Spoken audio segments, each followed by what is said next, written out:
All right, just off of Delray Beach Water Sports, about 150 yards out is the wreck of the Inchalva. Also, there's a lot of seaweed right in front. The first part of the wreck they call the ribs, and it's the closest and the farthest north. It's right off of the boat ramp, about 125 yards out. And as you can see, a lot of it has been buried from the storms that we've had over the course of the last couple months. This is the boiler, which is the main attraction. It's the one thing that never gets completely covered. And it's a big round cylinder filled with all kinds of different types of tropical fish. And that's my girlfriend right there, Lynette. As you can see, they're everywhere. Just kind of congregating, enjoying themselves in their beautiful school. And that's my paddleboard right up there. There was a bunch of stingrays out here today. And you're going to see them as we go through. Here's one over here. They're just kind of lying in the sand, relaxing. Here's another one. And coming up over the top, you can see all the fish. And there, I believe, right here, we're going to see a good shot of a parrotfish and an angelfish. And there's the tail of the stingray.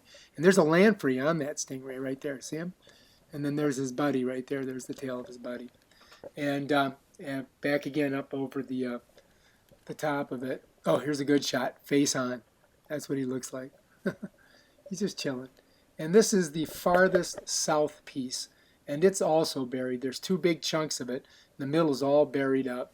But you can still see some fish out there. There's a puffer fish down there. And if we come up to the top and you look towards the shore, you'll see the Seagate Beach Club just a little bit north of it. And there's a tarpon. So anyway, while I was out on this expedition or adventure to the wreck, I saw lots of tarpon. Here's 1, 2, 3, 4, 5, 6. I think I had 7 or 8 of them. And they were anywhere from 4 to 6 feet long. They were big. The wreck itself is about 15 feet across. And you can get a good idea of the size of this fish as he swims by the wreck. Look at him. Big, majestic fish. Here's a stingray kind of swooping through, looking for a place to land. And he finds one. And he's just kind of chilling down there. We try to get a little closer to him, see what he looks like. Yeah, there he is. And there's all the fish. Look at him. Just relaxing, taking shelter at the wreck, trying to keep from being eaten by these giant tarpon. Look at this guy right here. Look at him. He's big. And I think if you noticed, he had a little shot mark on him. Here's another one. Look, he's got a school of fish following him. It's like a symbiotic relationship between him and those fish. And here's another look at some of the fish on the wreck. And the stingray down there, and the tarpon. Here's another tarpon coming in. And they just kind of keep their distance about usually 100 feet around the wreck, and they're slowly working their way in so they can catch some of the lesser aware fish and just pick them off and eat them. And again, we're going down to look at the stingray. And there's another little part of the boiler there. You can see my feet. Stingray's underneath me. Probably about 15 feet down.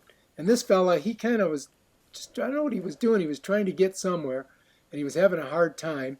And then he just kind of circled back and then swam all the way back down. I tried to get a little bit closer to him so I could catch him in mid-stride. And there he goes. And back to the boiler. And that's it.